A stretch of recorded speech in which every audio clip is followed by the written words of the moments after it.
ना होने वाली कौन सी बात है, जब आएंगे तो जनाब फूलों की ज्यों करके पत्तियां उन पर फेंकी जाएंगी और जहाँ तक चलते चले जाएंगे उनके पाँव में लोग फूल निछावर करेंगे। आपको किससे कहा नहीं बन सकते, वो जाते ही इसीलिए हैं कि दोबारा प्राइम मिनिस्टर बनना है, फिर आते हैं प्राइम मिनिस्टर बनते हैं, फिर चले जाते हैं। एक भी राजा योग हो और सनलाइन और लग लाइन किसी जगह कॉम्बिनेशन बनाती हो तो वो उतनी बार इलेक्शन में जाता है और जीत कर आता है। देखिए बात यह है कि पाकिस्तान के लिए दोनों भाई इक़्तिदार में सारी ज़िंदगी रहे हैं, बेस्ट ना बेस्ट के। जिस तरह का पाकिस्तान आपको देख रहे हैं, जिस तरह का आपको मिला है, जो नई पार्टियां बनी है ना, जी जी, इनमें से तकरीबन कोई 70-80% के मैंने हाथ देखे हुए हैं। तो बस हाथ ही देखे हैं, हाथ ही देखे रहने तक रखे काम। अल्लाहुम्मा सल्ली अला मोहम्मद वाले मोहम्मद। मैं QJ हैदर, मैं इस वक्त मौजूद हूँ सादिक मलिक साहब के साथ। सादिक मलिक साहब न्यू लॉज ऑफ केमिस्ट्री हैं। सर अस्सलाम वालेकुम। वालेकुम अस्सलाम रहमतुल्लाहि व बरकातहू। कैसे हैं आप? सर मैं बिल्कुल ठीक हूँ, आपकी शफ़क़त। आप सुनाएं सर, तबीयत सेहत कैसी है आपकी? अल्हम्दुलिल्लाह। सर क्वेश्चन का सिलसिला शुरू करता हूँ सर। बिस्मिल्लाह। नवाज शरीफ साहब आप बताते हैं कि जाने के लिए आते हैं और आने के लिए जाते हैं, तो सर ये भी तो हो सकता है वो आते जाते हुए फिर अगली दफ़ा प्राइम मिनिस्टर बनने के लिए आते हैं और बनने के लिए जाते हैं। आपको किससे कहा नहीं बन सकते, वो जाते ही इसीलिए हैं कि दोबारा प्राइम मिनिस्टर बनना है, फिर आते हैं प्राइम मिनिस्टर बनते हैं, फिर चले जाते हैं, फिर बनते हैं, फिर आते हैं। उनका पूरा टेन्योर देख लें, इसी तरह से चला है जाने में लगा कि वो कदर की भी देवी उन पर मेहरबान होती है, आ जाते हैं।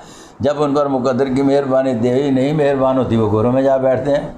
सर मुझे ऐसा लगता है जैसे नवाज शरीफ साहब के हाथ में 2 राजयोग हैं। एक से ज़्यादा राजयोग भी हों तो फिर भी बंदा उसी वक्त आता है अपना इक़्तिदार में जब सनलाइन और लग लाइन अपना कॉम्बिनेशन बनाती हैं।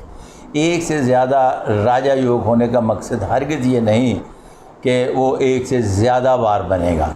एक भी राजा योग हो और सनलाइन और लग लाइन किसी जगह कॉम्बिनेशन बनाती हो तो वो उतनी बार इलेक्शन में जाता है और जीत कर आता है। वल्लाह आलम बिस्वाब। बिल्कुल सर, नवाज शरीफ साहब की वापसी मुमकिन है, नज़र आता है आपको? ना होने वाली कौन सी बात है, जब आएंगे तो जनाब फूलों की ज्यों करके पत्तियां उन पर फेंकी जाएंगी और जहाँ तक चलते चले जाएंगे उनके पाँव में लोग फूल निछावर करेंगे और गाड़ी ऊपर फूलों से भरी होगी। वल्लाह आलम बिस्वाब। ठीक हो गया सर। शहबाज शरीफ साहब और नवाज शरीफ साहब दोनों भाई, सर इन दोनों में जो है आपको बेहतर कौन सा लगता है कि पाकिस्तान के लिए जो बेस्ट हो?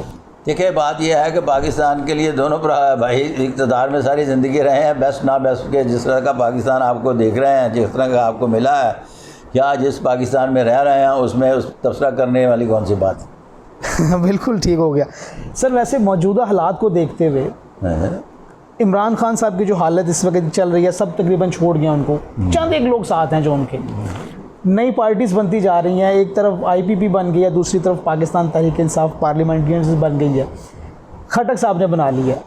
अच्छा मैं 2 लफ्ज़ों में आपकी बात ख़त्म कर देता हूँ कि ये जो नई पार्टियाँ बनी है ना, जी जी, इनमें से तकरीबन कोई 70-80% के मैंने हाथ देखे हुए हैं। तो बस हाथ ही देखे हैं, हाथ ही देखे रहने तक रखे काम। बाकी रावी लिखता है सब चैन है, काफ़ी है जो कुछ मैंने बोल दिया है और बच्चा भी इस बात को समझ रहा है मैं क्या कह रहा हूँ। जी जी सर, बिल्कुल ठीक आप कह रहे हैं, बिल्कुल ठीक कह रहे हैं सर। पाकिस्तान का मुस्तकबिल, सारे जो लोग हैं सियासतदानों पाकिस्तान का मुस्तकबिल इस तरह से है कि यहाँ मैं आपको जवाब देता चलूँ कि बेशुमार माहिरीन ने मुझे इस मामले में बाकायदगी से लिखा भी है। मेरे अपने जो व्लॉग्स जाते हैं उसके कमेंट सेक्शन में भी लिखा है कि मैं बहसियत दशनास से पेशगोई किस तरह से कर सकता हूँ कि अगला मुआशरा जो है ये मखलूत मुआशरा होगा, जबकि हम नजूमी वो लफ्ज़ लिखते हैं इसकी पेशगोई कर सकते हैं या मेरा मतलब है बंदा एस्ट्रोनॉमिस्ट के पास चार्ट को फॉलो करे, वो इससे भी भाग जाते हैं। तो उसको फॉलो करने के बाद तो मुआशरती तब्दीली का लफ्ज़ इस्तेमाल किया जाता है। तुम क्यों करते हो? आज मैं आपके प्रोग्राम में बताने जा रहा हूँ मैं क्यों करता हूँ। मैं इसलिए करता हूँ कि मैं 3 जनरेशन का पामिस्ट हूँ। आज से पहले 1992 में जब मैं इस फील्ड में आया तो उस वक्त का जो 50 से 60 साल का बाबा था ना, मेरा उस जनरेशन से भी पाला पड़ा और उन्होंने अपनी मुकम्मल तौर पर जो तजुर्बाती ज़िंदगी थी मुझे डिलीवर की। फिर उसके बाद एक वो जनरेशन जो मेरी जनरेशन है, इस मेरी जनरेशन ने ख़ुद भी सीखा, मैंने उनसे सीखा, उन्होंने मेरे से क्या सीखना, मैं तो हूँ तालिब इल्म। फिर अगली आपकी जनरेशन जी जिनसे मैं भी सीख रहा हूँ, आप मैं भी कुछ कह देता हूँ तो मान लेते हैं, तो मेहरबानी है आपकी।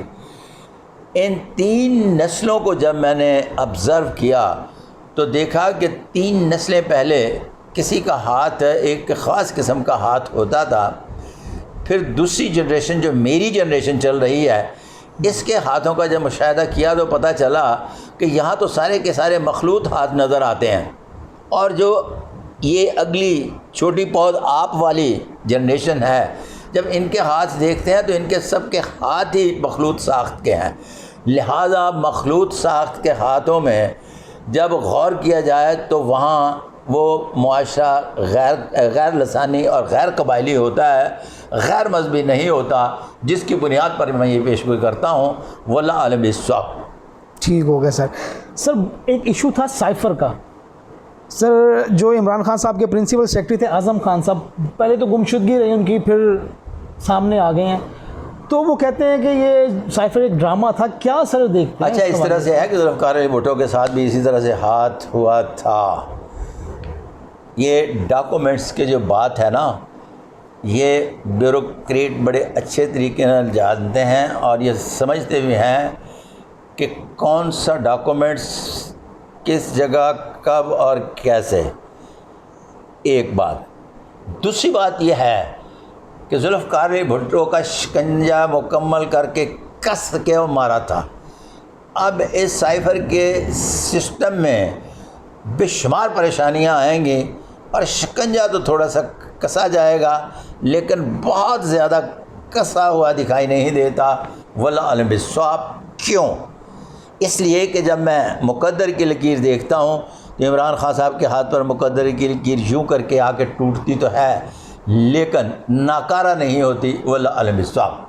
ठीक हो गया सर। राणा साहब फरमा रहे हैं कि जी गिरफ़्तार तो होना पड़ेगा, काटनी पड़ेगी सज़ा। इमरान खान साहब की गिरफ़्तारी नज़र आती है आपको? अच्छा, राणा साहब मेरे बड़े प्यारे, बड़े ख़ूबसूरत अच्छे दोस्त हैं, और राणा साहब से जब मेरी पहली मुलाकात हुई थी ना, तो वो चनाब क्लब में हुई थी। तो उन दिनों मैंने राणा साहब से कहा था कि राणा साहब आप इस मुल्क के बहुत बड़े आदमी बनने जा रहे हैं मुल्क में।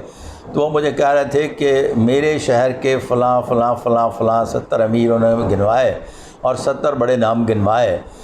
तो राणा साहब आपने तो मुकद्दर को होते देखा है और मैंने भी मुकद्दर को होते देखा है। अभी कल की बात है, आज पूरा पाकिस्तान राणा सनाउल्लाह की तरफ यूँ करके देखता है। अल्लाह पाक ने इसने इज़्ज़त दी है और ये इज़्ज़त 1988 में आपके हाथ पर देख ली थी। अब जब ज़रूरी और गैर ज़रूरी की बात आती है तो मैं तो मुकद्दर के मानने वाला हूँ, और आपको तो ख़ास तौर पर पता है कि मैं सिर्फ़ और सिर्फ मुकद्दर के मानने वाला हूँ। इसके अलावा इधर हट जुट के मैं बात करता ही नहीं। वल्लाह आलम बिस्सवाब। ठीक हो गया सर, बिल्कुल ठीक हो गया। अच्छा सर ये बताएं कि अगस्त में असम्बली तहलील हो जाएगी, निगरान सेटअप आ जाएगा सर, इलेक्शन सर बात यह है कि मैंने एक बेशुमार प्रोग्राम में गुजारिश पेश कर रहा हूँ कि एक छोटा सा वक्फे के बाद इलेक्शन होते हुए दिखाई देते हैं। वल्लाह आलम बिस्सवाब। छोटे से वक्फे के बाद बस यहीं तक मैंने बोलना है। इसको मेरा मतलब कच्ची का कायदा नहीं जो मास्टर की तरह पढ़ाया जाए।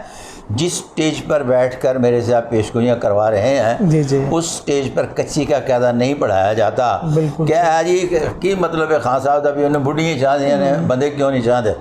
ठीक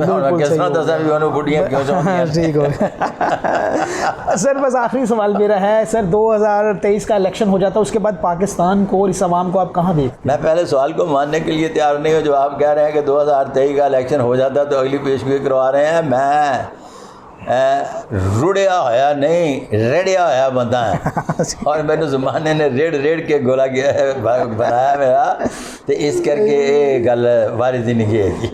ठीक हो गया सर, बिल्कुल ठीक हो गया सर। कोई मैसेज, कोई पैगाम? अरे मैं कौन होता हूँ मैसेज और पैगाम देने वाला? मैं हकीर फ़कीर झुग्गी नशीन, मेरा सलाम कबूल फरमाएं। सर बिल्कुल ठीक है आपकी आज से सर, हमारा भी आपको सलाम हो सर।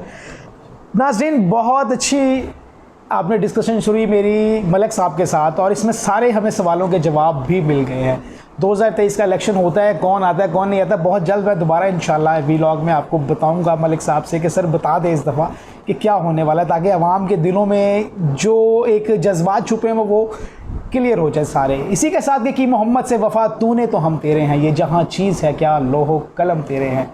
QJ हैदर और मलिक साहब को इजाज़त दीजिएगा। अल्लाह हाफ़िज़ सर, बहुत शुक्रिया।